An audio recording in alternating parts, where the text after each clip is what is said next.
every day. An hour or two every day. Lagi, lalo na pag may free time.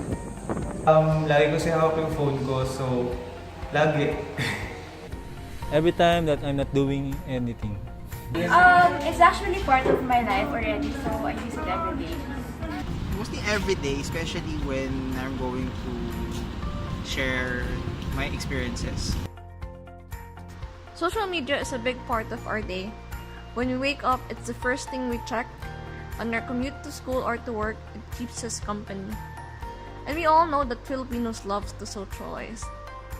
Therefore, it comes as no surprise that based on a survey, Filipinos spend the most time on social media than any other race in the world.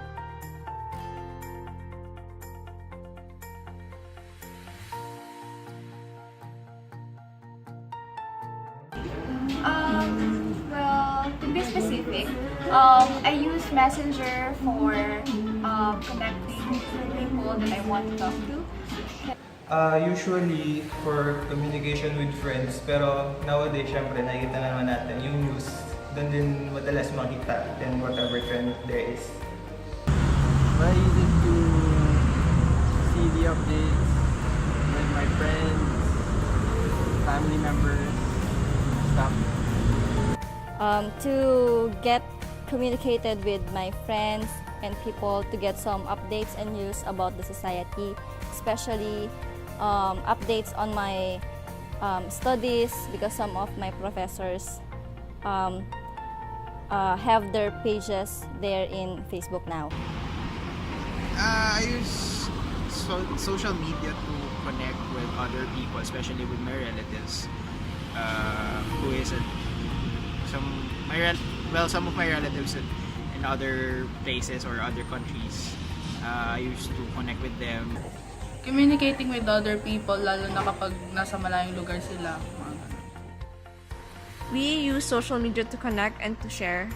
We spill our thoughts on different platforms such as Twitter, share our moments in Instagram, and connect to like-minded individuals and friends through Facebook. In a way, social media helps us feel less lonely. Some have grown dependent on it actually. We humans are social creatures, and social media is our pocketable buddy.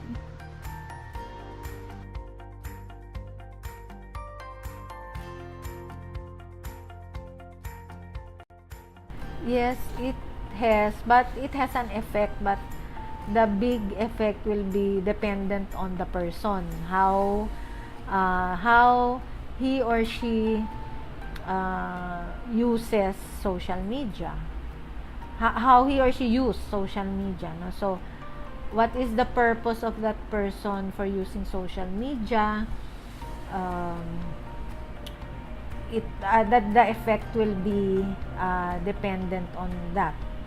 So yes, psychologically.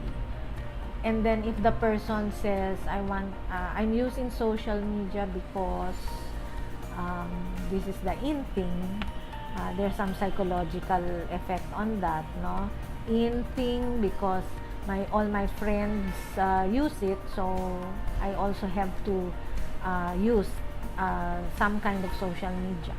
So one is yun nga, psychologically, one is for maybe acceptance, no? I want to be in with my group, no? That's how it will work with them. So that's a psychological effect for them.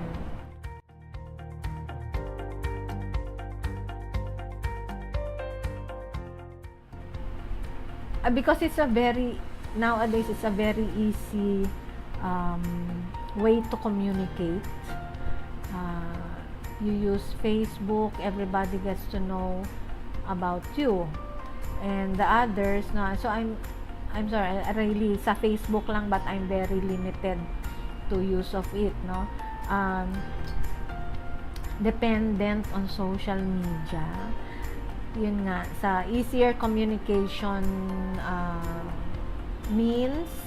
So aside from communication, it's easy to get information through this different social media. I remember one friend also I didn't know she was so dependent. No, we were communicating for a very simple, where do we meet? And then I was not answering kasi text and Facebook siya. Yun pala, I answered through text, tapos she was waiting sa Facebook. So, we didn't meet kasi she wanted me to answer sa Facebook. We didn't coordinate very well. Maybe because she was more dependent than me dun sa kanyang social media. So, yun.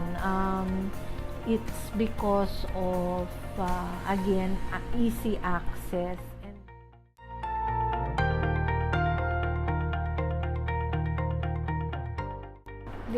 For me, this is about privacy also of the other person. And then, you also, for yourself, you don't really you must not be gullible about the information stated there. You have to weigh things very well. Is this authentic or not? So that's one. Precautions for authenticity, and then privacy of both the other person and you as a person. To sum up this research, we saw how much important social media is to our lives. We depend on it with many reasons, but communicating to our friends, relatives, and other people stood out the most, followed by knowing what's happening in our environment, the latest news, trends, and updates of their favorite celebrities. Also, there are a lot of ways to maximize your social media use. You can start a conversation to your newly added friend on Facebook. You can also post an eye candy picture of you on Instagram and tweet a current trend with a hashtag on Twitter. Social media is free. You can do anything you want. Just know for a fact that you should always secure your private information. Go on and let your voice hear out on your social media accounts and communicate more.